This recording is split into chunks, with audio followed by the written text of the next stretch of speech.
और अब खबरों की तफसील। दिल्ली में सोनिया गांधी की क़यादत में कांग्रेस की अहम मीटिंग मुनक़्क़द की गई। सोनिया गांधी ने मीटिंग में मोदी हुकूमत पर जमकर हमला बोला।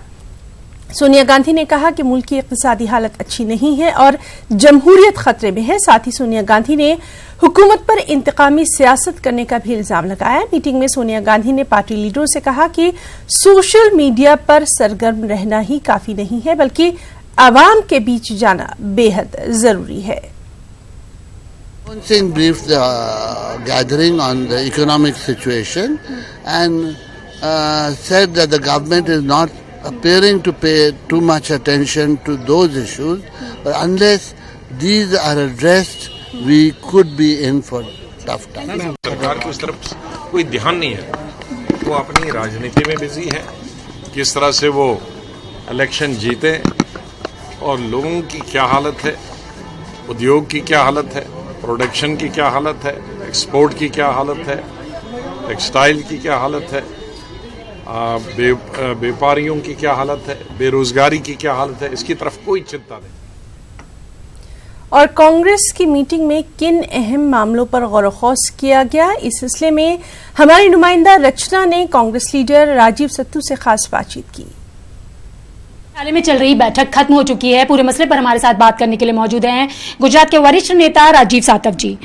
सर, किस तरीके के अहम यहाँ पर मसलों पर चर्चा हुई, क्या कुछ हुआ इस बैठक में? कांग्रेस अध्यक्ष सोनिया जी के उपस्थिति में ये बैठक रही। सभी जनरल सेक्रेटरीज, पीसीसी के अध्यक्ष, जो सीएलपी के नेता है, ये सभी उस बैठक में उपस्थित थे और आने वाले समय में किस प्रकार से क्या नए इश्यूज़ के ऊपर काम करना चाहिए, ये डिस्कशन रहा। कांग्रेस ने मेंबरशिप लॉन्चिंग का काम शुरू किया है, किस प्रकार से मेंबरशिप हो, डिजिटल फॉर्म में हो, फिजिकली कलेक्ट करने की बात हो सकती है, या जो प्रशिक्षण का मामला जो राहुल जी ने हर वक्त उसके बारे में आवाज़ उठाई थी और गुजरात में हमने बहुत अच्छा काम वहाँ पर प्रशिक्षण में किया है, तो हर लेवल के कार्यकर्ताओं के प्रशिक्षण के बारे में भी चर्चा हुई है। सर, कई राज्यों में बाईपोल भी होने, तो क्या उन बाईपोल्स को लेकर भी यहाँ चर्चा हुई? नहीं, बाईपोल तो जनरली स्टेट लेवल पर ही डिसीजन लेना है और स्टेट के नेताओं ने इसमें काम करना है, लेकिन जिस प्रकार से निर्देश कांग्रेस अध्यक्ष ने दिए है उससे स्पष्ट है कि कांग्रेस अब आगे आने वाली लड़ाई लड़ने के लिए पूरी तरह से तैयार है। तो आपने देखा, ये थे हमारे साथ बात करने के लिए राजीव सातव जी, जिनका कहना है कि बैठक में मंदी से लेकर गांधी जयंती तक होने वाले कार्यक्रमों पर यहाँ पर चर्चा की गई। कैमरा पर्सन मुनमुन के साथ रचना, न्यूज़ 18 दिल्ली। वज़ीर ख़ज़ाना निर्मला सीतारमण के ओला और उबर पर दिए गए बयान की बीजेपी लीडर ज़फ़रुल इस्लाम ने वजाहत की है। उन्होंने निर्मला सीतारमण के बयान की हिमायत भी की है। उनसे खास बातचीत की न्यूज़ 18 ने। शायद लोगों ने ठीक से समझा नहीं उनका स्टेटमेंट। उन्होंने ओला उबर की बात भी की, लेकिन कई और बातें भी की। उन्होंने कहा कि स्लो डाउन पिछले 1.5 साल से स्लो डाउन है, थोड़ा उस बात को उन्होंने तस्लीम किया, माना कि थोड़ा स्लो डाउन है, और उससे जो भी ऑटोमोबाइल सेक्टर में जो रिप्रेजेंटेटिव उनके आ रहे हैं उनकी जो तकलीफ़ें सुन रही हैं और उसका सही समाधान भी निकाल रहे हैं। कुछ अनाउंसमेंट किया है, कुछ आगे अनाउंसमेंट भी ज़रूर करेंगे उनके अगर ऐसे समाधान निकालने के लिए। लेकिन जब उन्होंने ओला उबर का जिक्र किया तो उन्होंने कहा कि आज आप और हम चूँकि मेट्रो सिटीज़ में रहते हैं, हम देखते हैं कि लोग जो है, ख़ासकर मिलेनियल्स बोलते हैं, जो यंग क्राउड है, वो ज़्यादातर कोशिश करता है गाड़ी ओला उबर जल्दी से लेके जाए ताकि पार्किंग की प्रॉब्लम नहीं हो, कहीं ड्राइवर की प्रॉब्लम नहीं हो। तो ऐसा ज़रूर है कि हम बहुत सारे लोग अब इस चूँकि एक फैसिलिटी है इस्तेमाल करते हैं, उससे ज़ाहिर है थोड़ा सा डिमांड में ज़रूर फ़र्क पड़ा होगा, कंजम्पशन में फ़र्क पड़ा होगा, लेकिन वो एक कारण है। कई और एक कारण भी लोगों ने उनको बताया होगा और उसको भी उन्होंने कहा कि मैं समझ रही हूँ कि थोड़ा स्लो डाउन है और उसके लिए इसका समाधान निकालने की पूरी कोशिश कर रहे हैं। लेकिन आपने कहा जिस तरह एक कारण ओला और उबर भी है, ये आप भी मानते हैं। कांग्रेस इसको नासमझी बता रहा है, वो तो कांग्रेस करेगी, ये तो समझ पे कांग्रेस को आज के दिन अपने पार्टी के बारे में चिंता करनी चाहिए। पार्टी जो है उनकी स्थिति खराब है, देश की और देश के अर्थव्यवस्था की बहुत अच्छी हालत है। लबोलुब आप ये बताइए कि क्या वाकई आप भी मानते हैं कि ओला उबर की वजह से ये जो ऑटो सेक्टर में स्लो डाउन है वो है वाकई?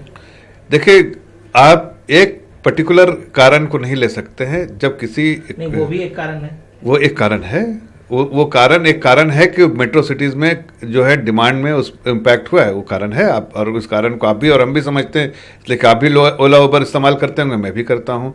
और ये हम सारे के एक्सपीरियंस के साथ, मैंने कोई स्टडी नहीं देखी लेकिन अपना एक्सपीरियंस बताता है कि हाँ, आज ओला उबर एक ऑप्शन की तरह और हम अक्सर इस्तेमाल करते हैं, इसलिए कि वो हमें उसी तरह की गाड़ियों में लेके वहाँ तक जाते हैं। और कई ऑप्शन होती है, बड़ी गाड़ी, छोटी गाड़ी, मध्यम वर्ग की गाड़ी, सब गाड़ियों का ऑप्शन होता है। तो ये लोगों के लिए एक बहुत बड़ा ऑप्शन है जो इस्तेमाल करते हैं। और इसका श्रेय भी सरकार को जाता है कि इन्होंने इस ओला उबर को जिस तरह से बढ़ाया और जितने नौकरियां क्रिएट की, वो अपने आप में वो भी एक सराहनीय कदम है। दिल्ली में आज जमीयतुल उलमा हिंद की प्रेस कॉन्फ्रेंस हुई। इसमें मौलाना महमूद मदनी ने मीडिया से खिताब किया और कहा कि हम मुल्क की इज्जत और सालमियत के साथ खड़े हैं, हम मुल्क के मामले में कोई समझौता नहीं कर सकते। वहीं उन्होंने कहा कि हमारे दरमियान इख्तिलाफात हो सकते हैं, लेकिन मुल्क के मसाइल पर हम हमेशा एक साथ रहे हैं और रहेंगे। वहीं उन्होंने कश्मीर मामले पर कहा कि हमने इसके लिए कई बार रेजोल्यूशन पास किए हैं। दूसरी तरफ उन्होंने पाकिस्तान को भी निशाना बनाया और कहा कि पाकिस्तान हिंदुस्तानी मुसलमानों को अपने झमेलों में हरगिज ना घसीटे। देश हमारा देश है और हम अपने देश के साथ खड़े हैं, देश की इज्जत के साथ, देश की सलामती के साथ, देश की सिक्योरिटी और इंटीग्रिटी, दोनों चीजों पर कोई समझौता किसी कीमत पर नहीं किया जा सकता। हम पूरी तरह अपने मुल्क के साथ हैं और चेताना चाहते हैं मुल्क दुश्मन ताकतों को, चाहे वो अंदर की हो चाहे बाहर की हो, कि हमारे मतभेद हो सकते हैं, लेकिन नेशनल इशू पर हम अपने नेशन के साथ थे, हैं और रहेंगे। और ये नए नहीं हुए हम अचानक, हमारा पास्ट इसका गवाह है, हमारी हिस्ट्री इसकी गवाह है। हमने 1951 में कश्मीर को लेकर रेजोल्यूशन पास किया है, हमने 1963 में पास किया है और अब 2019 में भी किया है, बिल्कुल एक उस सोच के साथ कि हमारा देश है, हम इसके हैं, ये हमारा है। हमारा दुश्मन, हमारा पड़ोसी मुल्क पाकिस्तान, साफ साफ कहूं, पाकिस्तान दुनिया भर को ये दिखाने की कोशिश कर रहा है भारत के खिलाफ कि भारत से तुम लड़ो, लेकिन ये कि भारत के मुसलमानों को इसमें एक पार्टी बनाने की कोशिश हो रही है। हम इसको कंडेम करते हैं। भारत का मुसलमान कोई तीसरी पार्टी नहीं, भारत का मुसलमान भारतीय है, भारत के साथ है, अपने देश के साथ। और इससे पहले दिल्ली में जमीयतुल उलमा हिंद की जनरल काउंसिल की मीटिंग मुनक्किद की गई। इस मीटिंग में जमीयत के जरिए मंजूर करारदाद का इयादा किया गया और कहा गया कि कश्मीर हिंदुस्तान का अटूट हिस्सा है और तमाम कश्मीरी हमारे हमवतन हैं। कोई भी अलहदगी पसंद तहरीक मुल्क और कश्मीरी अवाम के लिए नुकसानदेह है। जमीयत का कहना है कि हमें लगता है कि हमारा कौमी फर्ज है कि हम कश्मीरी अवाम के जमहूरी और इंसानी हकूक का तहफ़्फ़ुज़ करें। जमीयत के इजलास में यह भी कहा गया कि दुश्मन ताकतें और पड़ोसी मुल्क कश्मीर को तबाह करने पर तुले हुए हैं। वाज़ेह है कि मुल्क में बढ़ती नफरत की रोकथाम और इस पर गौर खौस के लिए जमीयत के जिम्मेदारान इस इजलास में शरीक हैं। मौलाना महमूद मदनी, कारी उस्मान और कमाल फारूकी समेत मुल्क भर से कई बड़े उलमाए-दीन इस इजलास में शिरकत कर रहे हैं। जमीयत ने आबादी के तनासुब के लिए रजिस्टर तैयार करने को भी कानूनी बताया है। का एक अहम एजेंडा है आसान का मसला। मुल्क गिर पैमाने पर एक रजिस्टर खाता मुरत्तब होगा जिसपे हर शहरी के नाम लिखे जाएंगे। ये मसला अब तक सिर्फ आसाम में, मौजूदा हिंदुस्तान के जो मिनिस्टर हैं सब जान रहे हैं। उन्होंने ऐलान किया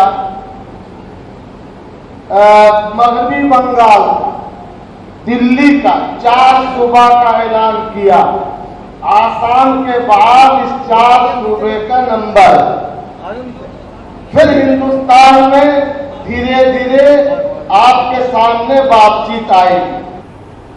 जमीयत उलमा हिंद की मजलिस मुंतजिमा का ये इजलास कश्मीर के बारे में रोज़ अव्वल से मजालिस आमला व मुंतजिमा की तजावीज़ और अकाबिर जमईयत के दो टूक और मजबूत मौक़िफ़ की रोशनी में अपने इस देरीना और वाज़ेह मौक़िफ़ का इआदा ज़रूरी समझता है कि कश्मीर वतन अज़ीज़ हिंदुस्तान का अटूट हिस्सा है। जमीयत उलमा हिंद हमेशा मुत्तहिदा हिंदुस्तान की हामी रही है और मुल्क की सलामती और वहदत इसके नज़दीक बहुत अहमियत रखती है। इसलिए वो किसी भी अलाहिदगी पसंद तहरीक की हरगिज तायीद नहीं कर सकती, बल्कि इस तरह की तहरीकात को न सिर्फ हिंदुस्तान बल्कि खुद कश्मीरियों के लिए नुकसानदेह समझती है। इसी के साथ हम कश्मीरी अवाम की आरजुओं, खुददारी और तहजीबी शनाख्त के तकाज़ों से हरगिज बेपरवाह नहीं। उनके जमहूरी और इंसानी हुकूक की पासबानी हमारा कौमी और इंसानी फरीज़ा है, हमारा कौमी, मिल्ली और इंसानी फरीज़ा। मुस्लिम पर्सनल बोर्ड के रुकन कमाल फारूकी ने पाकिस्तान को पैगाम देते हुए कहा कि हिंदुस्तानी मुसलमानों की वो फिक्र न करे बल्कि पाकिस्तान अपने मुल्क को बेहतर करने पर तवज्जो मरकूज करे। हमारे नुमाइंदे खुर्रम शहजाद ने कमाल फारूकी से खास बातचीत की है। जमीयत उलमा हिंद ने कश्मीर को लेकर के आज बड़ी तजवीज़ पास की। इस पूरी कॉन्फ्रेंस में मजलिस इंतज़ामिया के इस पूरे इजलास में कमाल फारूकी साहब मौजूद थे। फारूकी साहब, सीधे तौर पर क्या मैसेज है? मैसेज वही है जो कि पहले भी कुल जमातों के और लोगों ने भी स्टेटमेंट दिया था। आज उसको मुस्लिम जमीयत उलमा हिंद जो है, जो उनका पुराना मौक़िफ़ है, उसको रीट्रेट किया, उसको फिर दोबारा दोहराया।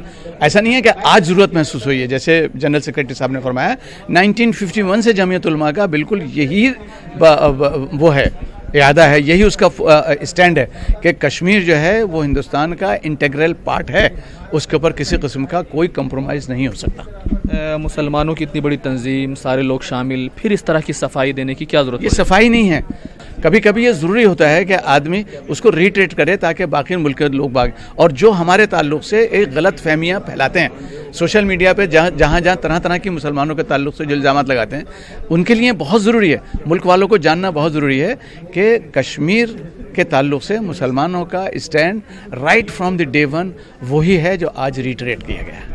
पाकिस्तान को लेकर के भी आपने कहा कि पाकिस्तान कश्मीरियों को मोर्चा बना रहा है, ये क्या चीज़ है? हमारा अंदरूनी मामला है, हम इसके ऊपर बाहर किसी को नहीं आने देंगे। लेकिन वो ठीक है, उनका एक अपना वो हो सकता है, स्टैंड हो सकता है, उनकी एक पॉलिटिकल कंपल्शन हो सकती है, उनकी इंटरनल हो सकती है, लेकिन वो उसमें हिंदुस्तानी मुसलमानों को इन्वॉल्व ना करें। आप हिंदुस्तान पाकिस्तान का मामला अलग है, मुसलमान जो है वो हिंदुस्तान का एक इंटीग्रल पार्ट है, रहेगा, और अपने किसी भी मुल्क के 1 इंच के लिए कोई कंप्रोमाइज़ नहीं करें। पाकिस्तान से क्या कहेंगे अपने घर को संभालो। बहुत बहुत शुक्रिया। तो ये थे कमाल फारूकी जिन्होंने कहा कि पाकिस्तान को अपना देश, अपना मुल्क, अपने आप को संभालना चाहिए, हिंदुस्तानी मुसलमानों की फिक्र छोड़ देनी चाहिए। कैमरामैन सोनू मंडल के साथ खुर्रम शहजाद, न्यूज़ 18 दिल्ली। हिंद चीन के बीच सरहद पर तनाव बढ़ गया है। खबर है कि बुध के दिन दोनों ममालिक की फौज के बीच नोकझोंक और धक्का मुक्की हुई है। ये वाकया मशरक़ी लद्दाख का है। ज़राए के मुताबिक दोनों के बीच काफी देर तक धक्का मुक्की होती रही। बताया जाता है कि लाइन ऑफ एक्चुअल कंट्रोल यानी LAC पर ऐसे वाकयात होते रहते हैं।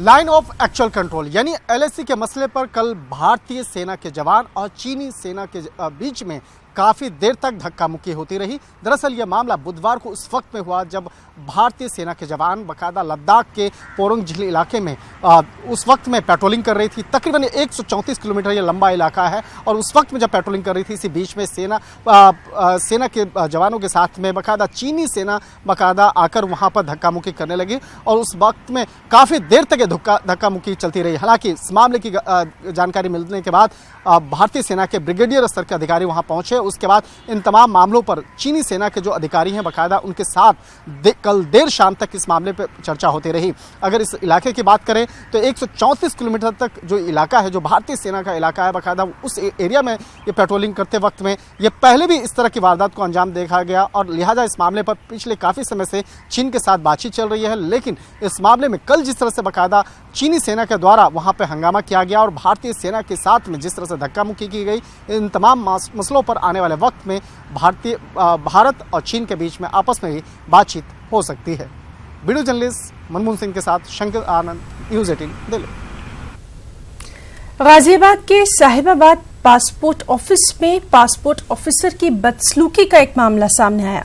पासपोर्ट इंचार्ज सुब्रत हाजरा से सवाल करने की वजह से पासपोर्ट अप्लाई करने वाले एक शख्स की पिटाई की गई, उसके साथ बदसलूकी की गई। ये वीडियो ट्विटर पर वायरल हो रहा है। मुतासिर अनमोल जैन नामी शख्स ने अपने ट्विटर पर वीडियो और पैगाम के जरिए वज़ीर-ए-आज़म नरेंद्र मोदी, वज़ीर दाखिला, वज़ीर खारजा से मदद की अपील की है और कहा है कि अगर ये आपका न्यू इंडिया है तो ऐसे न्यू इंडिया में कोई रहना पसंद नहीं करेगा। सरकार नहीं बोलती क्या? अरे लिखा तो है, यहाँ जाके पढ़ जाओ। सरकार बोली? कोई सरकार नहीं बोली है। सरकार नहीं बोली डिजी लॉकर वैलिड। अरे यहाँ लिखा है ना, क्या लिखा? सर हमसे बात करिए। मारो खींच के, चल मारो। सबसे समझाया जा रहा हूँ तेरे को। हाँ पर हमसे बात ही नहीं कर रहे सर। तेरे को चल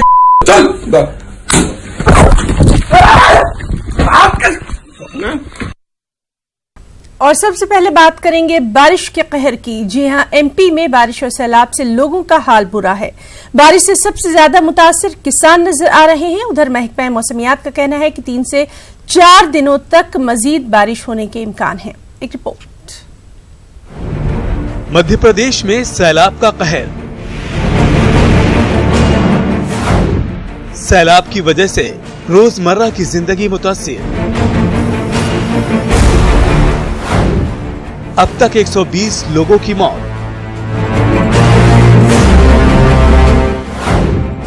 270 शहर बुरी तरह है मुतासिर।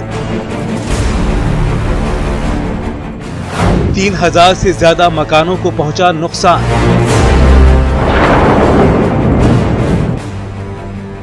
मध्य प्रदेश बारिश और सैलाब से बेहाल हो गया है। बारिश ने कुछ इस कदर कहर बरपाया है कि सैकड़ों जिंदगियां तबाह हो गई हैं। इस आफत से हजारों लोग मुतासिर हुए हैं। 11 सितंबर तक मध्य प्रदेश में 1560.6 मिलीमीटर बारिश दर्ज हो चुकी है, जो गुज़िश्ता 13 सालों में सबसे ज्यादा है। बारिश और सैलाब का कहर झेल रहे मध्य प्रदेश के लोग परेशान हैं। उधर माहिर मौसमियात के मुताबिक मध्य प्रदेश में अगले 3 से 4 दिनों तक तेज बारिश के इम्कान है। ये हमारा ये अनुमान है कि ये सिस्टम अभी 2-3 दिन तक जो है मध्य प्रदेश को प्रभावित करते रहेंगे।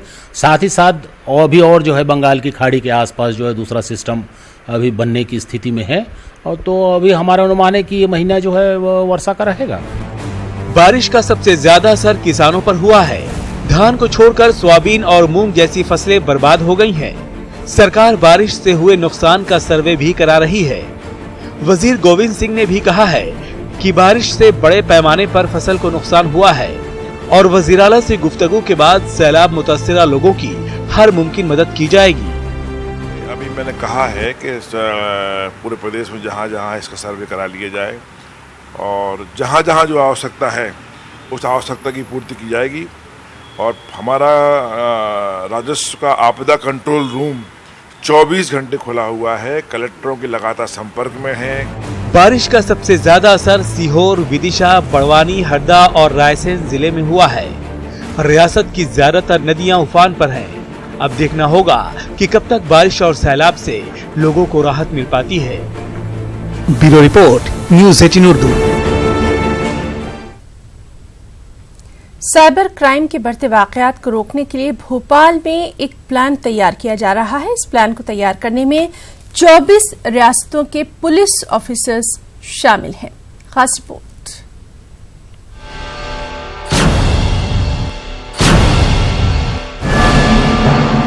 साइबर क्राइम के बढ़ते खतरे पर भोपाल में 3 दिनों तक मीटिंग होगी। इस मीटिंग में साइबर क्राइम इन्वेस्टिगेशन और इंटेलिजेंस पर अहम गुफ्तगू होने जा रही है। इस मीटिंग में 24 रियासतों के एसपी और तकरीबन 100 पुलिस एहलकार शामिल हो रहे हैं। मध्य प्रदेश पुलिस द्वारा जो साइबर अपराध जिस प्रकार से बढ़ रहे हैं महिलाओं और बच्चों के विरुद्ध खास तौर पे, उसको लेते हुए एक नया प्रयास किया गया है और 12 से 14 सितंबर को भौरी मध्य प्रदेश पुलिस अकादमी में एक राष्ट्रीय स्तर का सेमिनार का आयोजन किया जा रहा है।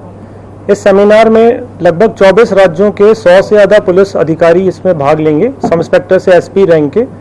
और इस सेमिनार की विशेषता ये है कि इसमें देश के बाहर के प्रतिनिधि भी इसके अंदर आ रहे हैं लेक्चर लेने के लिए। साइबर क्राइम से सबसे ज्यादा 40% खवातीन और बच्चे मुतासिर हो रहे हैं। इस मीटिंग का मकसद इंटेलिजेंस सिस्टम को भी मजबूत करना है। इसका जो मूल मकसद है वो पुलिस अधिकारियों की कैपेसिटी बिल्डिंग को करना है। अगर इसके बीच में अगर कुछ मंथन करके कोई नई चीज आती है, कोई नया सॉल्यूशन निकल के आता है, तो बिल्कुल आवश्यक रूप से उसको हम लोग उसको उपयोग करेंगे। 3 दिनों तक चलने वाली इस मीटिंग में एक बिग प्लान तैयार किया जाएगा, जिसे दूसरे रियासतों से शेयर कर साइबर क्राइम को रोकने की कोशिश की जाएगी। भोपाल से न्यूज़ 18 के लिए मनोज राठौर की रिपोर्ट।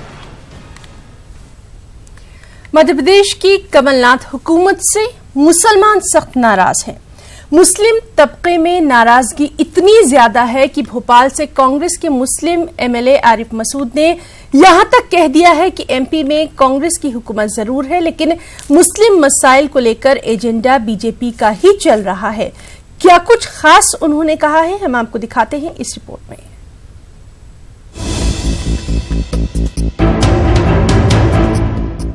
मध्य प्रदेश में कमलनाथ हुकूमत दिसंबर 2018 में कायम हुई थी। हुकूमत को बने हुए यूं तो 9 माह का वक्त गुजर गया है, लेकिन अक़लियती तबके से किए गए वादों की बात की जाए तो इन 9 महीनों में हुकूमत ने किसी भी वादे पर अब तक अमल नहीं किया है। कांग्रेस ने अपने वचन पत्र में वक्फ इमलाक के तहफ़्फ़ुज़, उर्दू स्कूलों के फरोग के साथ उर्दू असातिज़ा की तक़र्रुरी का वादा तो किया था, लेकिन अब तक के 9 महीनों में इस पर अमल करना तो दूर की बात है, इस पर हुकूमत की जानिब से बात भी शुरू नहीं की गई। क्या कहती हैं मुस्लिम तंजीमें, आप भी सुनिए। वो इस जहनियत के लोग बैठे हुए हैं और उसी भारतीय जनता पार्टी और संघ की जहनियत से काम हो रहा है। माइनॉरिटीज के इश्यूज के ऊपर तो अभी तक इन्होंने बात ही नहीं करी, अभी तक किसी से काम करना तो बहुत दूर चला गया कि उस पर कोई काम करेंगे। नजरअंदाज किया जा रहा है। अभी बीना का एक कब्रिस्तान है, वहाँ पे बाउंड्री वाल बनाने के लिए हम परमिशन लेना चाह रहे हैं। हमारे पास वक्फ बोर्ड की परमिशन है, नगर पालिका की परमिशन है, बीना इटावा कब्रिस्तान, मगर कलेक्टर मैडम जो है वहाँ पे सागर कलेक्टर हैं, वो उसको परमिट नहीं कर रही हैं। ऐसा नहीं है कि कमलनाथ हुकूमत की कारकर्दगी से सिर्फ मुसलमान नाराज हैं, बल्कि कांग्रेस के मुस्लिम एमएलए भी अब खुलकर अपनी नाराजगी का इजहार करने लगे हैं। भोपाल से कांग्रेस पार्टी के मुस्लिम एमएलए आरिफ मसूद ने अपनी नाराजगी का इजहार करते हुए तो यहाँ तक कह दिया कि सूबे में कांग्रेस की हुकूमत जरूर है, लेकिन एजेंडा बीजेपी का ही काम कर रहा है। लेकिन मुझे आज आपके बीच अफसोस हो रहा है कहने में कि सरकार कांग्रेस की है, लेकिन एजेंडा भाजपा का है। पूरा जो अधिकारी बैठे हैं एजेंडा भाजपा का चला रहे हैं। नाम की सरकार कांग्रेस की, एजेंडा पूरा भाजपा का फॉलो हो रहा है। मैं पुनः मुख्यमंत्री जी को अवगत करूंगा एक बार और, क्योंकि मुझे बराबर अफसोस हो रहा है कि उर्दू शिक्षकों की भर्ती का हमारा वादा था, हम लोगों ने लोगों को पूरा यकीन दिलाया था और उसी यकीन पे लोगों ने हमको भरोसे में वोट दिए थे। आज हम 8 महीने में उस वादे की तरफ नहीं बढ़ पाए, ये अफसोसनाक। मध्य प्रदेश में मुस्लिम समाज के जरिए मदारिस के असातिज़ा की तनख्वाह की अदायगी, स्कूलों में उर्दू असातिज़ा की तक़र्रुरी, वक्फ इमलाक का तहफ़्फ़ुज़, वक्फ बोर्ड की तश्कील, एमपी उर्दू एकेडमी और मदरसा बोर्ड की तश्कील को लेकर तहरीक चलाई जा रही है। अक़लियतों के तई कमलनाथ हुकूमत के सर्द रवैये को देखते हुए अब मुस्लिम तंजीमों ने बल्दियाती इंतख़ाबात में हुकूमत को सबक सिखाने का ऐलान भी कर दिया है। Bureau report, news 18 Urdu. खबर छत्तीसगढ़ से है, जहां लोकसभा चुनाव के दौरान उम्मीदवारों के चेहरे बदलने से बीजेपी को जीत मिल गई थी और अब बीजेपी यही फॉर्मूला बल्दिया चुनाव में भी अपना सकती है। तो आप देखिए हमारी ये रिपोर्ट। मुझे इजाजत दें, आदाब।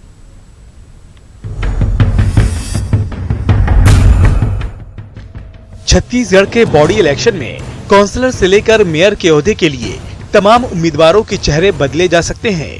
लोकसभा में चेहरे बदलने से मिले फायदे के बाद दिल्ली बॉडी इलेक्शन का फॉर्मूला छत्तीसगढ़ में भी अपनाया जा सकता है। दरअसल असेंबली चुनाव में हारे हुए उम्मीदवारों पर दांव खेलकर बीजेपी को मुंह की खानी पड़ी थी और 15 सालों से छत्तीसगढ़ में काबिज बीजेपी के हाथों से हुकूमत निकल गई थी। लेकिन लोकसभा में पार्टी ने तमाम सीटिंग मेंबर पार्लियामेंट का टिकट काट दिया और नए चेहरे को मौका दिया, जिसके नतीजे भी बीजेपी के हक में रहे। ऐसे में बॉडी इलेक्शन में भी यही फॉर्मूला अपनाए जाने की उम्मीद है। इस निर्णय को लिया और जिसके अच्छे परिणाम भी आए हैं और जो मोदी लहर चल रही थी उसका भी एक अच्छा प्रतिसाद जो है पार्टी में को मिला है। तो स्वाभाविक रूप से इस नगरीय निकाय चुनाव में विजय के लिए जो जो करना पड़े पार्टी उस सब बात को करेगी।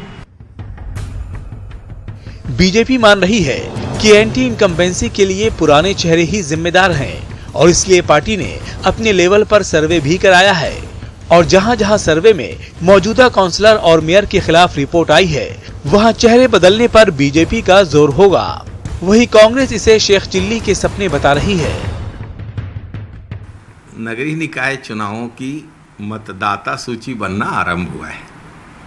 कांग्रेस पार्टी का पूरा ध्यान नए मतदाताओं के नाम मतदाता सूची जोड़ने में है।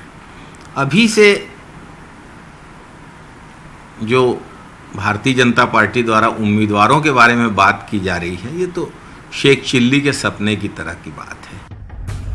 ये सपने हैं या वक्त से पहले की तैयारी, ये तो बॉडी इलेक्शन के नतीजे ही बताएंगे। लेकिन इतना जरूर है कि हुकूमत हाथ से जाने के बाद बीजेपी फूंक फूंक कर कदम रख रही है और कांग्रेस को भी इसी हिसाब से तैयारी करनी होगी। रायपुर से न्यूज़ 18 के लिए देवव्रत भगत की रिपोर्ट।